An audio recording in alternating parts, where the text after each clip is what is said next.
오늘 저에게 주신 하나님의 말씀은 신약성경 요한복음 4장 24절 말씀입니다. 요한복음 4장 24절 말씀.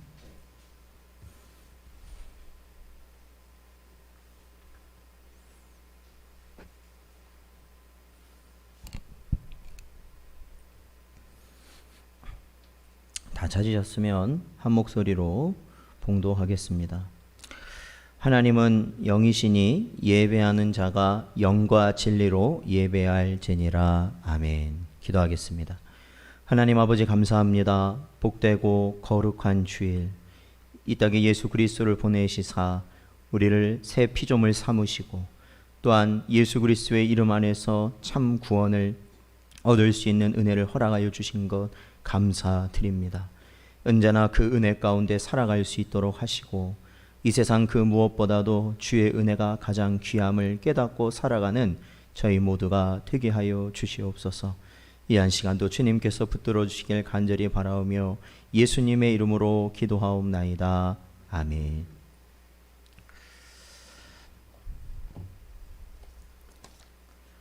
오늘은 저희가 웨스트민스터 소요리 문답 제4문을 저희들이 다루도록 하겠습니다.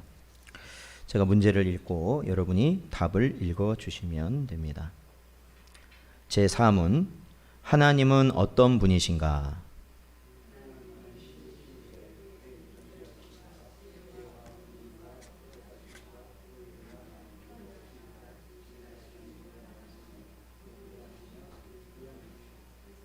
아멘. 예. 저희는 이 웨스트민스터 소요리 문답을 사람의 제1되는 목적은 무엇인가로 시작하여서 그 목적은 하나님을 영화롭게 하는 것이고 하나님으로 인하여 영원토록 즐거워하는 것임을 알게 되었습니다.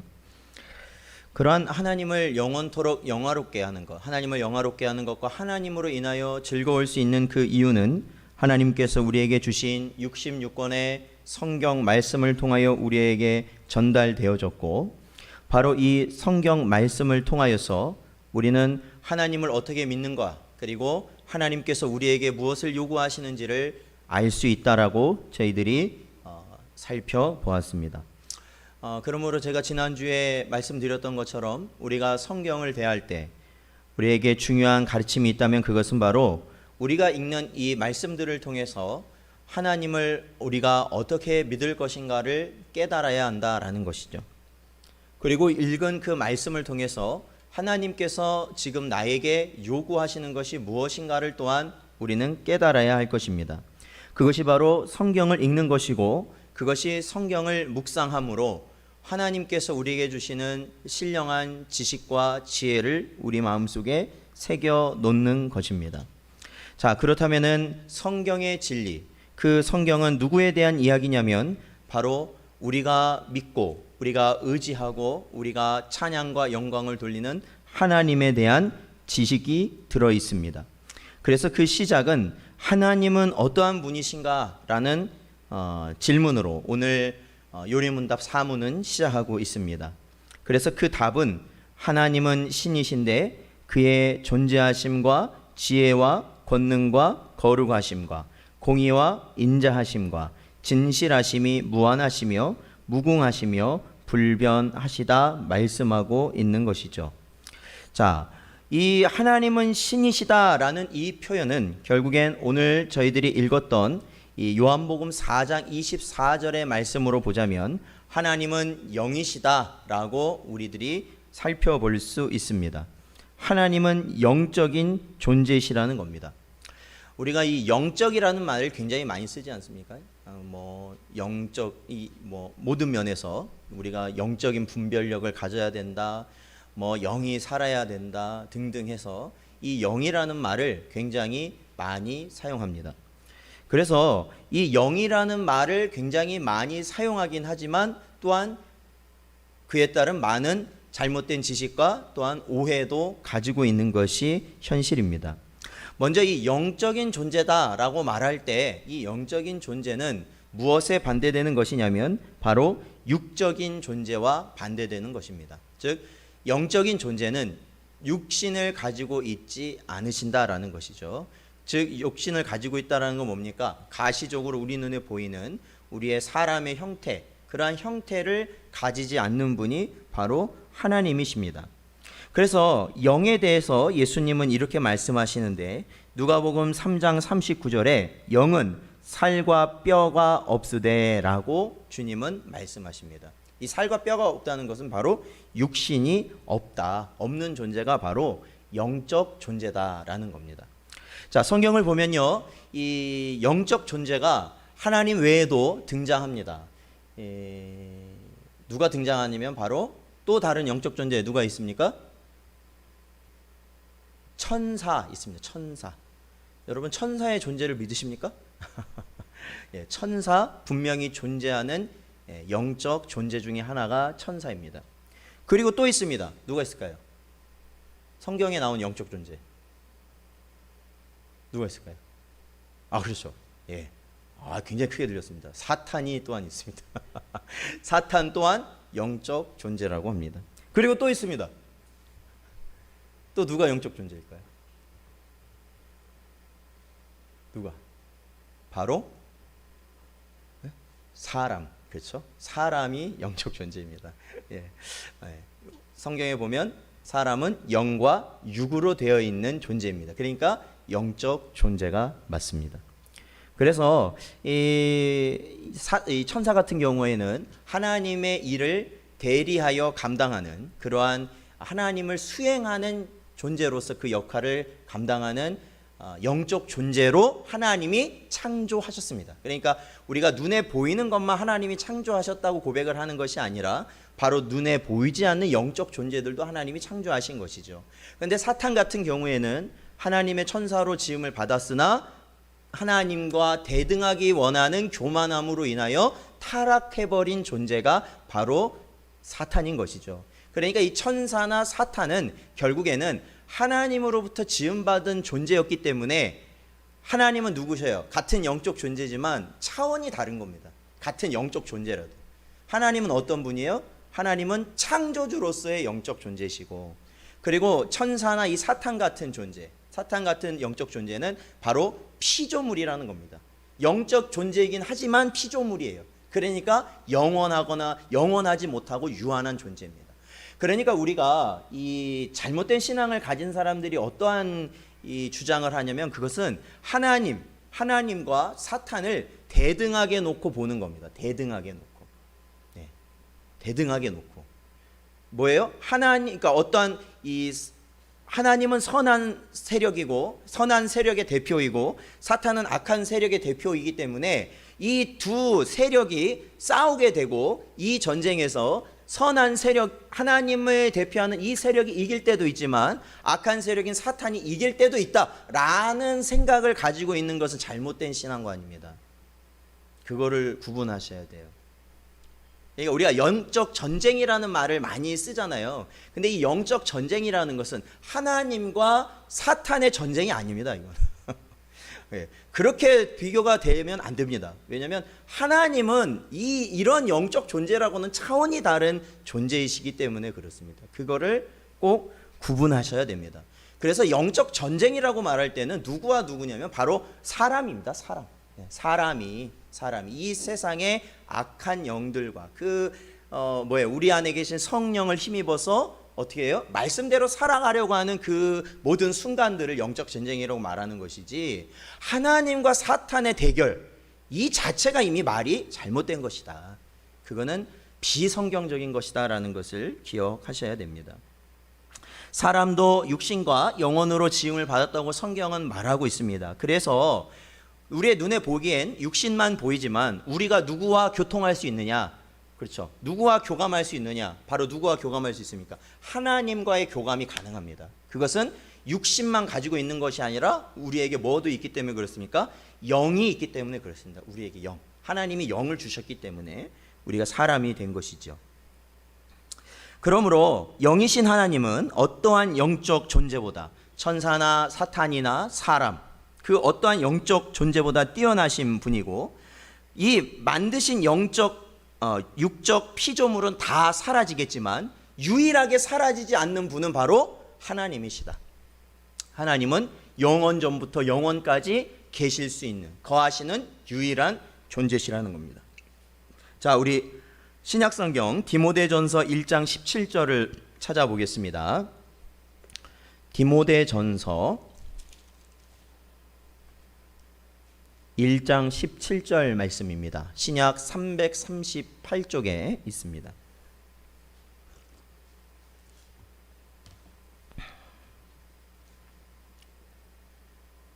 다 읽어보겠습니다. 시작.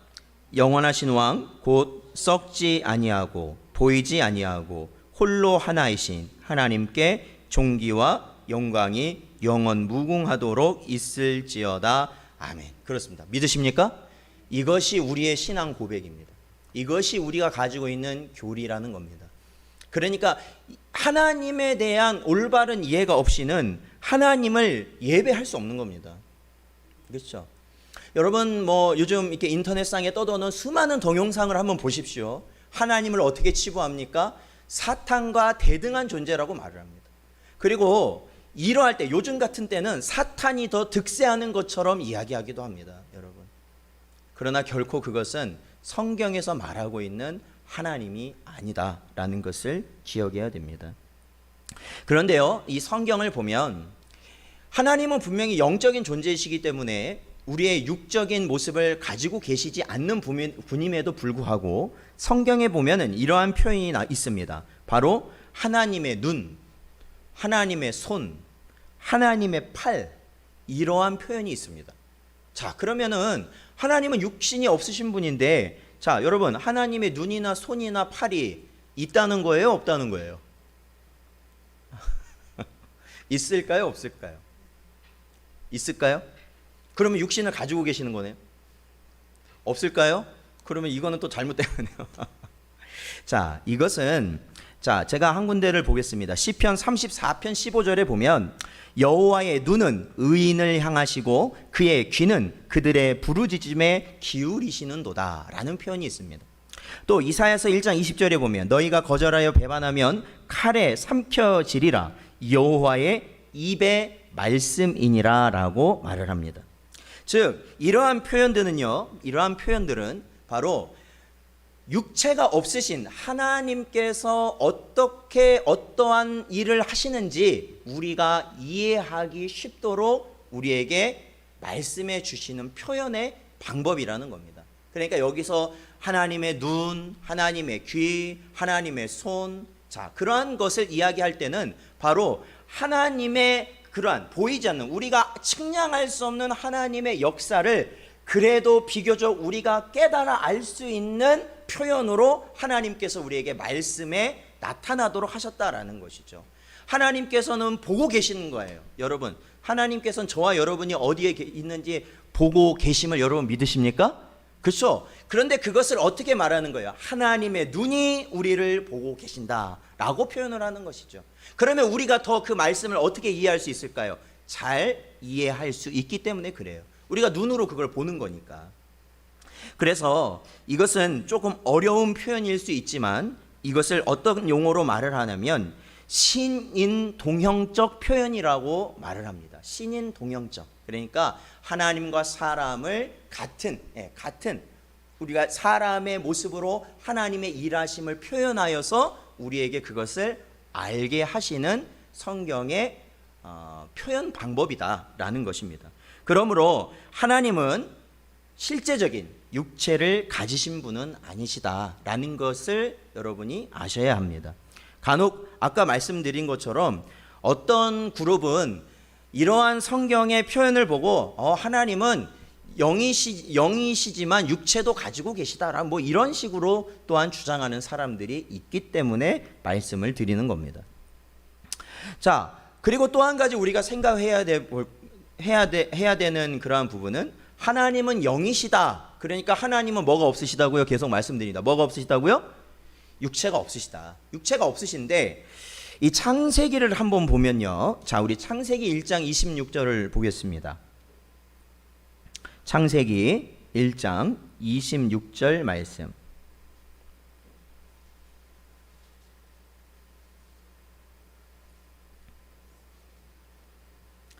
창세기 1장 26절 같이 읽겠습니다. 시작. 하나님이 이르시되 우리의 형상을 따라 우리의 모양대로 우리가 사람을 만들고 그들로 바다의 물고기와 하늘의 새와 가축과 온 땅과 땅에 기는 모든 것을 다스리게 하자 하시고 아멘. 그렇습니다. 자, 창세기 1장 26절을 보면요, 하나님이 말씀하셨어요. 처음 사람을 창조하실 때 어떤 마음으로 만드셨냐면 우리의 형상을 따라 우리의 모양대로 사람을 만드시겠다라고 말씀을 하십니다. 그런데 이 말씀도 언뜻 보기에는 대치가 돼요. 왜? 하나님은 영이시라서 육체가 없는데 어떻게 사람을 닮게 만드시겠느냐라고 말할 수 있겠지만, 여기서 닮게 만든다는 것은 바로 어느 부분을 닮게 만드신다는 겁니까? 사람의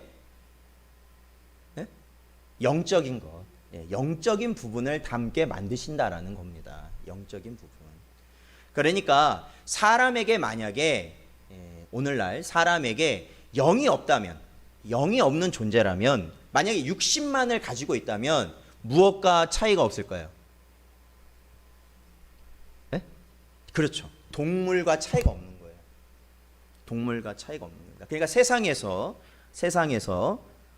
소위 말하는 어떤 진화론이나 이 세상에서 말하는 표현들에서 사람을 동물과 같은 그러한 그룹으로 보는 이유는 다른 게 아닙니다. 진화론이 맞다 그런 데서 나오는 게 아니라 사람의 영을 부정하기 때문에 그렇습니다. 사람은 영이 없다. 사람은 오로지 육체만 가지고 있다. 그래서 죽으면 다 없어지는 거다라고 그들은 믿기 때문에 결국은 우리가 무엇과 같은 존재라고 그들이 여긴 거냐면 바로 동물과 같은 그룹에 들어가는 것이다라고 생각을 하는 것이죠. 그 차이예요. 영을 인정한다면, 우리가 사람에게 영적 피조물임을 우리가 인정한다면 우리는 사람은 절대로 동물과 같을 수가 없습니다. 같을 수가 없습니다. 같을 수가 없어요. 그러니까 여러분 잘 생각하셔야 됩니다. 아까 제가 오전에도 그러한 이 포괄적 차별금지법에 대해서 말씀을 드렸는데 그런 게 다 사실은 연결이 된 겁니다. 연결이 돼 있어요. 반려동물에 대한 요즘의 인식들 보십시오. 그게 다 연결이 돼 있는 겁니다. 연결이 돼 있어요. 사람을 주체로 보고, 또한 사람을 주체로 볼 때 사람을 어떠한 주체로 보냐면 하나님과 상관없는 그냥 육적인 존재로만 보게 되면 아까 같은 것들이 다 합당한 것이 되는 겁니다. 합당한 것이 돼요. 그거에 맞는 말이에요. 그렇게 사는 게 맞는 겁니다. 그렇게 산다는 게. 근데 왜 신앙적 양심을 가진 우리는 그걸 거부하느냐?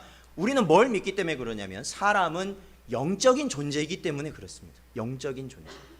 그것을 인정하면 아까 앞서 말한 그 모든 것들은 다 잘못된 것이기 때문에 그렇게 나뉘어지게 되는 것입니다. 그래서 마치 저희도 자녀들이 있으면 이 자녀들이요, 딱 보면 그 부모와 어떤 구석이 있어요? 보면 닮은 구석이 있습니다. 닮은 구석. 그러니까 어디 나가서 보면은 부모와 자녀 몰라요. 부모와 자녀 사이인지 몰라요. 그런데 같이 있어요. 그래도 또 보고 있으면 대충 짐작이 가요. 아, 부모와 자녀구나. 아버지와 아들이구나. 어머니와 딸이. 이게 대충 그게 짐작이 가요. 왜 그러냐면 보고 있으면 뭐가 보이니까 그래요. 닮은 구석이 있다는 거예요. 닮은 구석. 근데 이 닮은 구석이라는 것은 완전히 똑같다는 의미는 아닙니다. 그렇죠? 그런데 아주 비슷한 모습이 있어요. 육신적으로도 있어요. 그렇죠? 외형적인 것도 아주 비슷한 모습이 있고, 또 어떤 것에도 나타납니까? 그런 게 행동한다든지 어떤 말을 한다든지 그럴 때도 부모와 자식의 닮은 부분을 우리는 발견하게 됩니다. 그래서 하나님, 모든 것을 창조하시는 우리의 참 부모이신 하나님과 우리 인생들도 어떤 구석이 있어요? 닮은 구석이 있다라는 겁니다. 왜냐하면 하나님이 우리의 영을 만드실 때 하나님의 형상대로 우리를 만드셨기 때문에 그렇다라는 겁니다. 그래서 하나님과의 닮은 모습은 육신에서 찾을 수 있는 것이 아니라 어디서 찾을 수 있냐면 바로 영적인 것에서 우리는 찾게 됩니다. 그래서 여러분, 동물과 우리 사람과의 차이가 뭐에서 나옵니까? 뭐가 달라요? 네? 안 들려요. 거기서 말씀하시면. 자, 죄송해요. 자, 뭐가 있냐면, 사람은요, 이성을 가지고 생각을 합니다. 그렇죠? 근데 동물은 어떻습니까? 생각하지 않죠.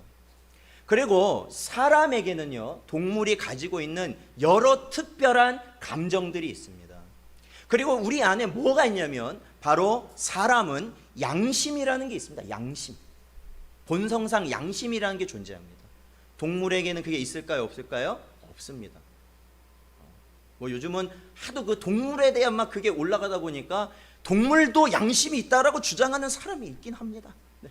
그러나 그거는 너무 좋아하는 분들이 그렇게 생각을 하는 거고요. 실질적으로는 양심이라는 것은 사람만이 가지고 있다라는 것이죠.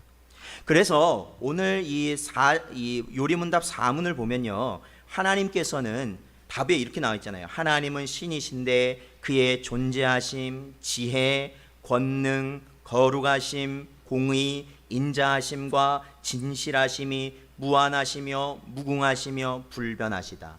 근데 여기 보면요, 지혜라는 것 있잖아요. 지혜.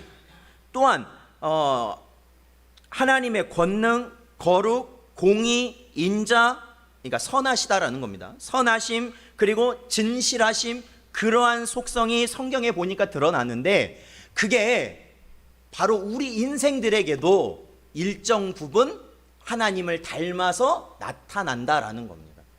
그게 있어요, 사람에게는요. 짐승한테 거룩이라는 걸 우리가 찾을 수 있을까요, 없을까요? 없죠. 짐승에게 지혜를 요구할 수 있어요, 우리가? 지혜 있게 좀 살아라. 짐승한테 이게 가능합니까? 안 되잖아요. 즉 이거는 뭐냐면, 하나님을 닮은 인간만이 가질 수 있는 하나님의 닮은 형상이라는 겁니다. 그러나 이것이 하나님이 가지신 것과 동일한 것은 아닙니다. 아까도 말씀드렸지만 그것은 유사한 것, 유사하면서도 아주 극히 제한적인 부분만을 우리는 닮아 있습니다. 그럼에도 그것이 하나님으로부터 기인했다는 것은 분명히 증거하고 있다라는 것이죠. 자, 먼저 하나님의 속성을 한번 살펴보면요, 먼저는 존재하심입니다. 존재. 있다라는 거죠. 있다. 계신다. 존재. 그런데 자, 우리 출애굽기 3장 14절 말씀을 한번 보겠습니다. 구약성경 출애굽기 3장 14절.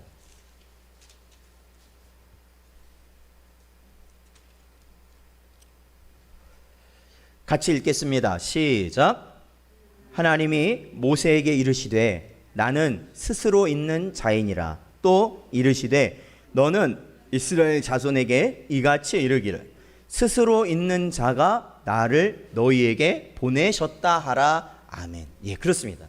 자, 저는요, 여러분, 여러 하나님의 속성들 중에서도 제 개인적으로는 가장 중요하고 모든 하나님의 속성을 가능하게 하는 속성이 바로 하나님의 존재성입니다.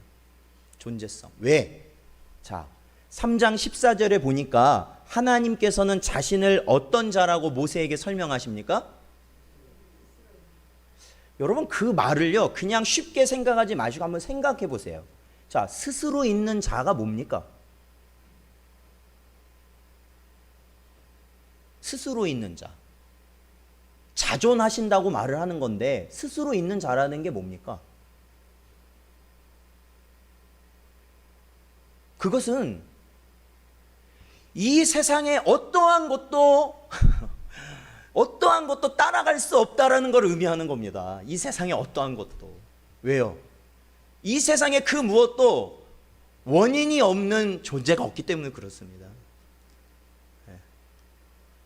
마치 사람은 부모가 있어야 자식이 있는 것처럼 이 세상에 보여진 모든 것, 우주에 속한 모든 것도, 먼지, 저희가 여기에 있는, 우리는 아무렇지 않게 하찮게 쓸어버리는 저 먼지 하나도 그것의 시작이 있다라는 겁니다. 그것의 시작. 그냥 먼지가 갑자기 팍 생긴 게 아니라는 겁니다. 뭐든지 다 시작이 있어요. 시작.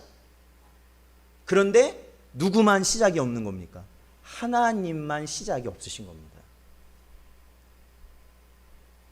이러한 신에 대한, 즉 이러한 신의 속성을 가진 분은 하나님밖에 없습니다. 다른 종교들 다 살펴보십시오. 하나님께서 자신을 계시하실 때 뭐 나는 여기를 다스리는 자다, 뭐 이거를 이렇게 설명 안 하셨어요. 딱 하나, 나는 스스로 있는 자다. 스스로. 그러니까 이걸 다른 말로 하면 모든 것의 원인이시다라는 겁니다. 모든 것, 우리가 보는 모든 것의 원인. 자, 그렇게 말을 한다면 제가 지난주에도 말씀드렸지만 창세기 1장 1절 뭡니까? 자, 한번 외워보죠. 시작. 태초에 하나님이 천지를 창조하시니라. 아멘. 그렇습니다. 그런 분위기에 천지가 창조가 되는 겁니다. 유일한 분이에요. 그러니까 모든 것의 시작, 거기에서 시작된 거예요. 하나님으로부터. 그래서 로마서에 보면 뭐니까? 모든 것이 하나님으로부터 나타나서 하나님으로 말미암고 결국에는 어디로 돌아간다? 하나님께로 돌아간다. 그게 맞는 말이 되는 겁니다. 그게 왜? 하나님만 유일하신 원인이시기 때문에 그래요. 유일하신 원인. 모든 것의 시작, 모든 것의 과정, 모든 것의 끝. 그래서 저는 하나님에 대한 인식, 하나님에 대한 깊은 인식을 우리에게 줄 수 있는 말씀이 바로 출애굽기 3장 14절 나는 자존하는 자다라는 이 말씀이라는 것이죠. 그래서 이것이 굉장히 중요합니다. 그래서 하나님은 자존하신 분이기 때문에 이 뒤에 나오는 모든 속성들이 바로 하나님의 것임을 우리는 알 수밖에 없는 것이죠. 인정하지 않을 수가 없습니다. 그래서 자, 그 다음 살펴볼 것은 하나님은 지혜로우신 분이라는 겁니다. 지혜로우신 분. 그래요. 이 땅에서도 어떤 박사의 과정까지 하려면, 박사까지 하려면 짧아도 10년 이상 한 분야에서, 어떤 분은 20년 가까이 그렇게 하셔야 박사라는 그러한 칭호를 갖습니다. 이 박사라는 게 엄청난 지식을 갖고 있다라는 말이거든요. 그리고 어떤 분야에서도 그 분야를 제대로 하려면, 그죠? 소위 말하는 1만 시간의 법칙이라는 게 있지 않습니까? 1만 시간의 법칙. 또 우리들이 보통 말하자면 책을 봐도 그 한 분야에 30권 이상은 봐야, 30권 이상은 제대로 봐야 그 분야에 있어서 그래도 전문가라는 소리를 들을 수 있는 겁니다. 그리고 그 일을 할 때도 한 10년은 해봐야, 밑바닥부터 10년은 해봐야 그 일의 전문가라는 소리를 듣습니다. 근데 여러분, 그러한 걸 다 해도 여러분, 박사라고 그러면 굉장히 똑똑한 분이잖아요. 모든 걸 다 알고 있는 분이잖아요. 우리가 모르는 걸 박사님한테 가서 여쭤보면 박사님이 다 알려주지 않습니까? 근데 그 박사님을 신뢰할 수 없는 아주 치명적인 이유가 있습니다. 신뢰할 수 없는 치명적인 이유, 뭔지 아십니까? 그 박사님이 맞다고 하는 그 이야기를 틀리다고 하는 박사님이 또 계십니다. 그게 치명적인 이유입니다. 그러니까 이 박사님이 박사 맞아요. 그러니까 이 박사님한테 가서 말하면 이 박사님은 이거에 대해서 이렇게 말씀하십니다. 그러면 들어보면 맞아요. 그게 이 박사님이 말하는 논리는 우리가 따라갈 수가 없죠. 맞아요, 분명히. 그런데 중요한 건 다른 박사님은 이 박사님이 말하는 것을 틀리다는 것을 아주 논리적으로 또한 말씀해 주신다는 거예요. 그래서 그게 박사님의 한계다라는 것. 치명적입니다. 이거 아주 치명적이에요. 너무 치명적이에요. 그러니까 박사님을 온전히 신뢰할 수는 없는 것이다. 10길 문석을 알아도 한 길 사람 속은 모르는 것이다. 그렇죠? 우리가 잘 아는 말입니다. 이 세상에서 아무리 우리가 무언가를 잘 안다 해도, 많은 지혜가 있다 해도 갑자기 나타나는 변수, 우리가 겪어보지 못한 일은 대처할 수가 없는 겁니다. 지금의 역병의 사태를 보시면 알잖아요. 그렇죠? 역병의 사태를 보면 알 수 있습니다. 만약에 알았다면 그 전에 마스크 공장 좀 많이 우리가 좀 사놓고 했으면, 그렇죠? 알 수가 없습니다. 알 수가 없어요. 그러나 하나님께서는요, 모든 것의 시작이신 분이시기에 모든 것을 아시는 지혜가 있다라는 것이 그렇죠? 확실시 되는 분이 바로 하나님이시에요. 모든 지혜를 가지고 있는 분이 하나님이에요. 왜? 모든 것이 거기로부터 시작을 했기 때문에 그렇다라는 거예요. 이해가 되십니까? 그러니까 하나님이 뛰어나시고 모든 것을 전지전능하시고 우리가 얘기하는 그 있죠. 그게 왜 가능하냐? 왜 가능하냐? 그것은 하나님만이 시작점이시기 때문에 그래요. 그러니까 가능한 거예요. 그래서 성경은 이렇게 말하고 있습니다. 야고보서 1장 5절에 보니까 너희 중에 누구든지 지혜가 부족하거든 모든 사람에게 후히 주시고 꾸짖지 아니하시는 하나님께 구하라. 그리하면 주시리라 말씀하십니다. 여러분, 우리에게 지혜가 부족하다면, 우리에게 지식이 부족하다면 우리는 이 땅에 선생들을 쫓아간 것이 얼마나 허무한 것인지를 여러분은 이제 어느 정도 아실 때가 됐습니다. 여기 계신 분들이라면. 예. 선생님 말이 다 정답은 아니었구나라는 것을 우리가 어느 정도 알 때 아닙니까? 그렇기 때문에 모든 것의 시작이 되심으로 모든 것을 간파하시는, 모든 것을 알고 계시는 하나님께 우리의 지혜를 구해야 된다. 우리의 지혜. 그래서 그것이 뭐예요? 실질적으로 말씀을 읽고 말씀을 듣고 우리가 기도하는 겁니다. 기도하는 겁니다. 신기합니다. 기도할 때 하나님이 뭘 주셔요? 지혜를 주십니다. 지혜를 주세요. 분명히 이 세상의 방법으로는 전혀 납득이 되지 않는, 이 세상의 지식으로는 납득이 되지 않는 것인데도 하나님께서는 어떻게 해요? 우리에게 지혜를 주심으로 그것을 이겨낼 수 있도록 하나님이 인도하시더라는 겁니다. 그렇죠. 그것이 하나님의 성도들이 누리는 은혜 아니겠습니까? 계속해서 요리문답을 보면 하나님은 또한 어떠한 분이시냐면 권능을 가지신 분이시다라는 겁니다. 권능이라는 것은 하나님이 완전한 능력을 가지고 계신다. 이 세상 그 어떤 능력보다도 완전한 능력을 가지고 계신다라는 겁니다. 그래서 우리는 하나님을 이렇게도 고백하죠. 전능하신 분이다라고도 고백하지 않습니까? 이게 뭔 의미입니까? 하실 수 없는 게 없다라는 겁니다. 모든 것을 하실 수 있는 분이 하나님이십니다. 믿으십니까? 모든 것을 하실 수 있어요. 교회 안에서만 하실 수 있는 게 아니라 이 모든 세상, 이 모든 지구 안에서만 하실 수 있는 게 아니라 이 우주의 모든 영역까지도 하실 수 있는 분이 하나님이십니다. 여러분, 창세기를 보면요, 놀라운 점이 있어요. 그게 뭐냐면, 자, 하나님이 첫날부터 해서 빛을 만드시고 하늘을 만드시고 땅과 바다를 만드시고 네 번째 날에 여러분 뭘 만드시는지 아십니까? 네 번째 날 뭐 만들까요? 네 번째. 네. 깊은 한숨을 쉬시는. 네 번째 날 뭘 만드냐면 뭐예요? 하늘에 힌트. 하늘에 네? 궁창은 아까 만드셨고 하늘에 뭘 만드셔요? 비추는 해, 달, 별을 만드십니다. 근데 여러분 그냥 그거 네 번째 날은 하나님이 해, 달, 별 만드셨구나 이렇게 생각하시죠. 근데 여러분 그거를 조금만 곰곰이 생각해 보십시오. 해, 달, 별을 만드셨다는 건 그 네 번째 날에 하나님이 뭘 만드셨다는 거예요? 예? 우주를 그때 만드셨다는 겁니다. 우주.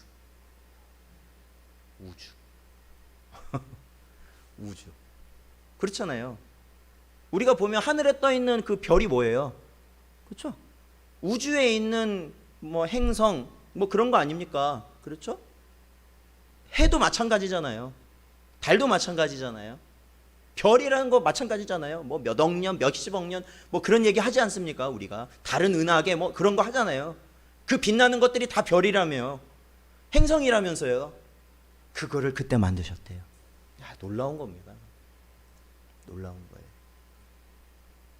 그것이 바로 하나님이시다. 시편 115편 3절 보니까 오직 우리 하나님은 하늘에 계셔서 원하시는 모든 것을 행하셨나이다 말씀하십니다. 즉 하나님이 원하시는 것은 반드시 행하시는 분이 하나님이시다라는 겁니다. 그래서 저와 여러분이 성도로서 살아갈 때 항상 유념하고 살펴야 되는 것이 무엇이냐면 하나님의 뜻이 무엇인가를 살피셔야 됩니다. 왜? 하나님의 뜻은 하나님이 원하시는 것이기 때문에 하나님은 반드시 이루십니다. 그런데 하나님의 뜻과 반대되는 것은 하나님이 이루시겠습니까? 안 이루시겠습니까? 절대 안 이루십니다. 그러므로 우리는 어디로 가야 형통하는 삶이 주어진다는 겁니까?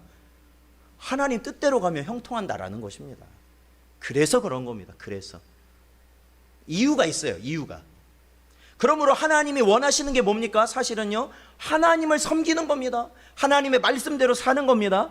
하나님께 예배하는 겁니다. 하나님을 영화롭게 하는 겁니다. 여러분, 그래서 그러한 우리의 성도로서 예배와 기도와 하나님의 말씀을 가까이 하는 것과 하나님의 뜻대로 살아가는 것들이 우리 삶에 이루어질 때 하나님께서는 자신의 백성에게 형통의 복을 주시는 겁니다. 자연스럽게. 왜? 하나님이 원하시는 것을 하고 있기 때문에 그렇다라는 거예요.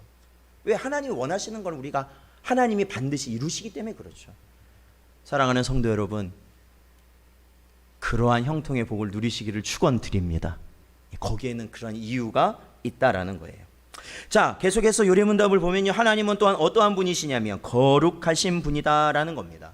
거룩이라는 의미는 절단하다, 분리하다, 구별하다는 의미입니다. 거룩이라는 의미가, 그러니까 구분된다라는 겁니다. 구별되다, 그러한 의미라는 겁니다. 하나님은 모든 피조물과 구별되어 하나님이 가지시는 무한한 위엄 속에 높이 계신 분이 하나님이십니다. 그러니까 어떤 면에서 딱 구분이 되냐면 하나님 외에 그 이외의 모든 것은 무엇입니까? 하나님이 만드신 거라는 겁니다. 만드신 거. 구분되는 거예요. 구분되는 겁니다.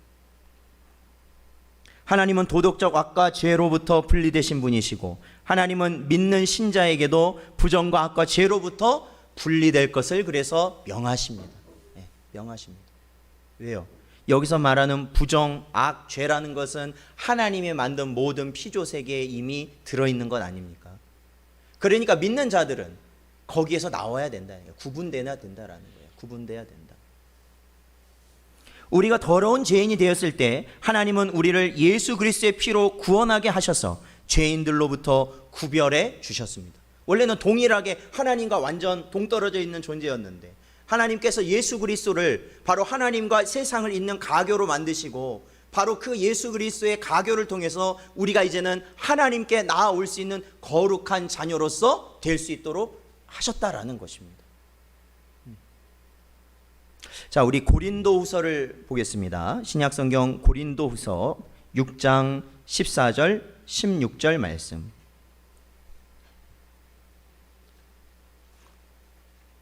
고린도후서 6장 14절부터 16절 말씀입니다.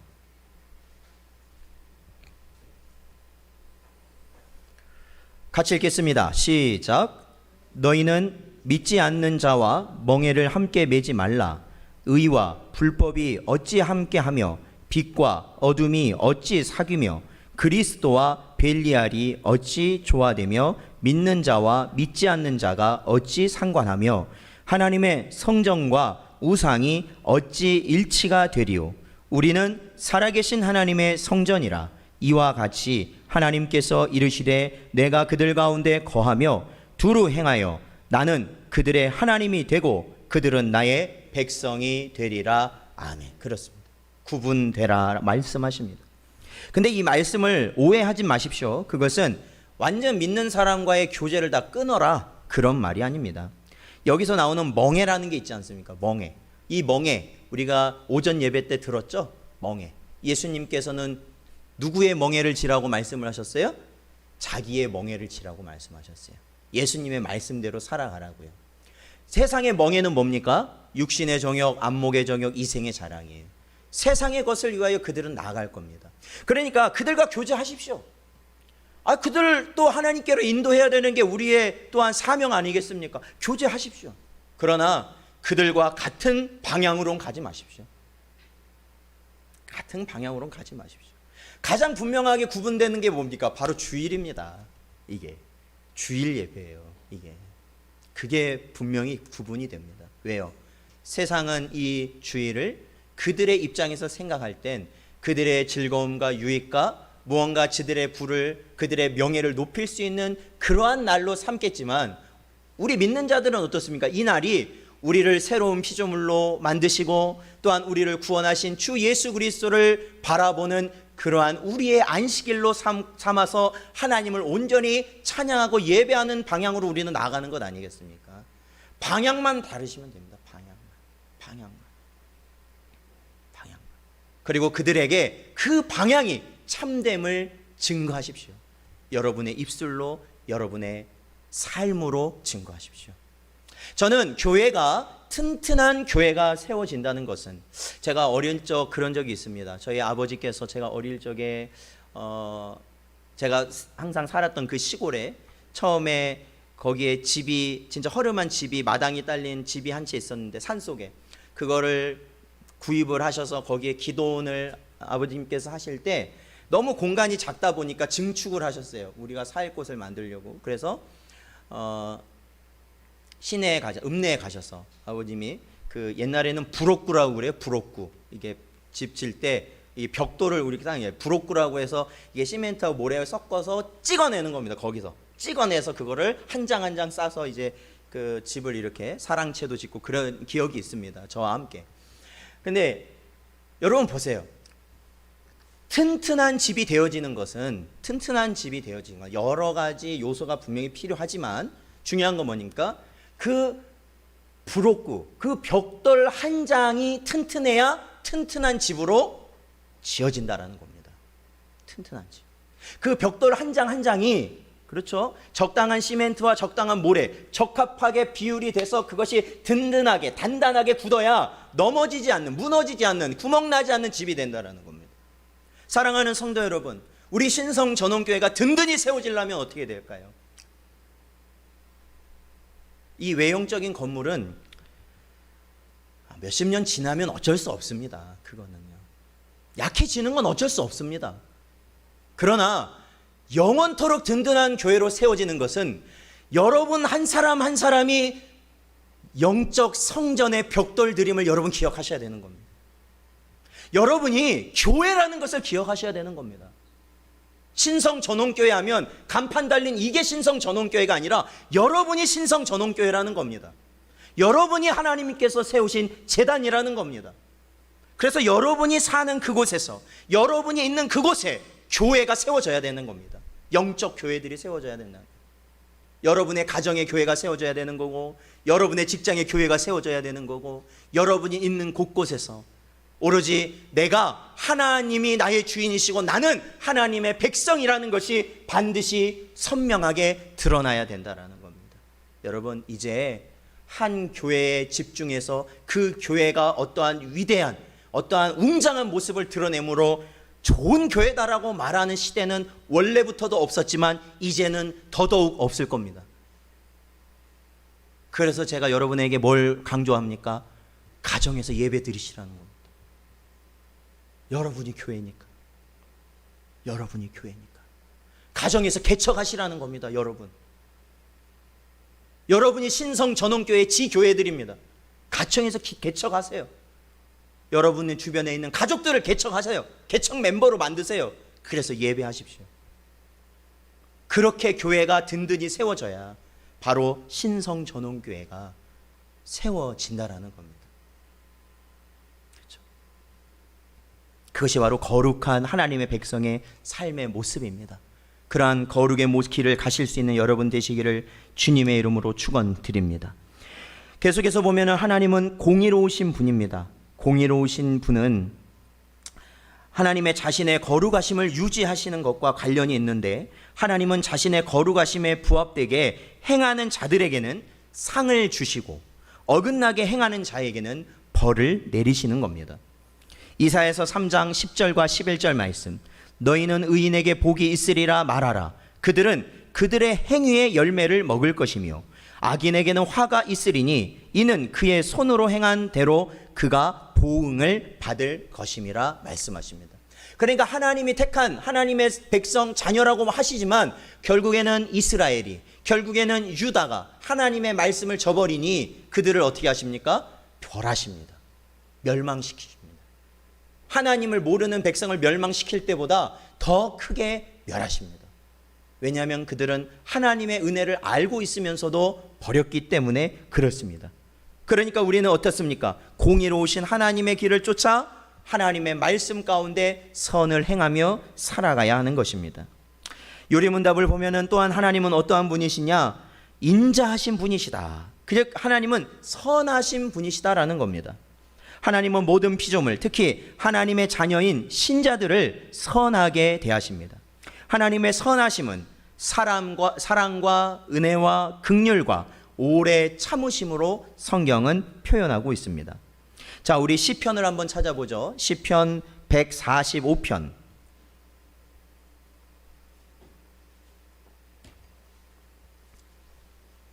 시편 145편 8절과 9절입니다.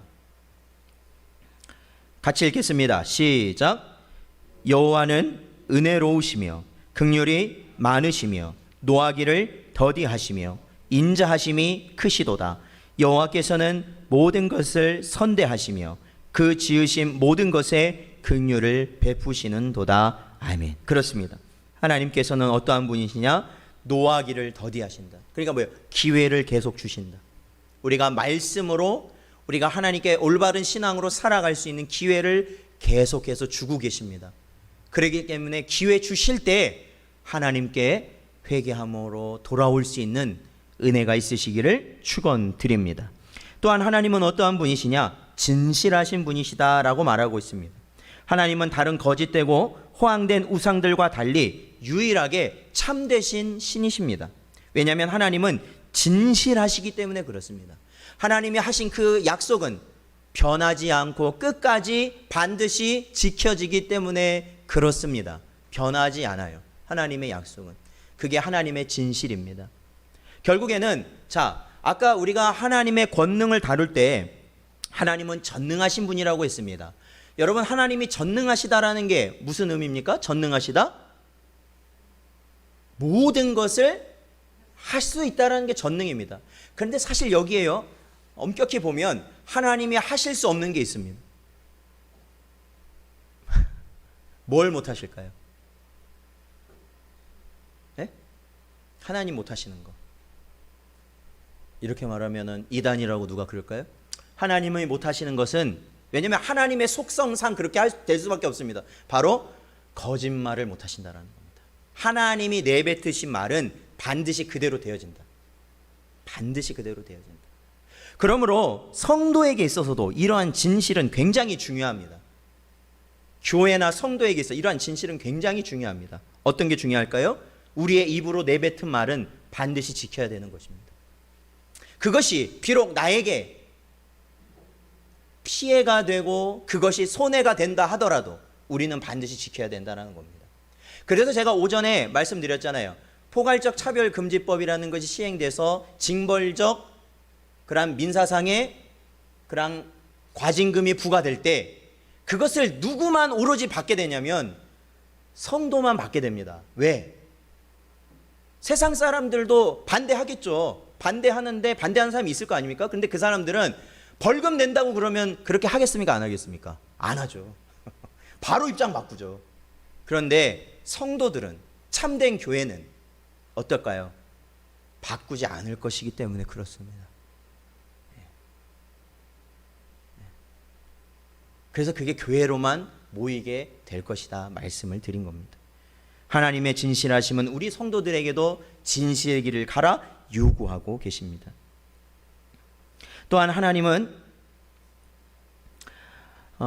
그렇죠. 저희가 진실까지 봤죠. 계속해서 요리문답을 보면 하나님은 무한하시며 무궁하시며 불변하시다, 이렇게 오늘 요리문답은 끝을 맺고 있습니다. 예, 하나님은 이러한 속성들을 가지고 계시는데 사람과의 차이, 우리 형상대로 지음받은 사람과의 차이는 앞에 다룬 모든 속성이 무한하시며 무궁하시며 불변하신 분이 하나님이시다라는 겁니다. 사람은 그럴 수가 없잖아요. 그래서 그 엄청난 차이가 하나님과 사람의 구분점이 되는 것입니다. 사랑하는 성도 여러분, 우리는 오늘 이러한 하나님의 속성들을 배웠습니다. 하나님은 영이시고 스스로 존재하시며 지혜와 권능과 거룩과 공의와 선하심과 진실하심이 무한하시며 무궁하시며 불변하신 분이 하나님이시라는 겁니다. 그러므로 저와 여러분, 우리가 드리는 이 예배는 바로 그러한 세상에서 찾아볼 수 없는 유일한 한 분 하나님을 향한 예배이기 때문에 우리는 온전히 온 힘을 다하여 우리의 모든 것을 포기하고서라도 주를 향해 예배해야 할 것이며, 오직 그분을 따라가는 것이 바른 길임을 믿으시고 이 한 주간의 삶을 승리하시며 살아가시는 여러분들 되시기를 주님의 이름으로 축원드립니다. 기도하겠습니다.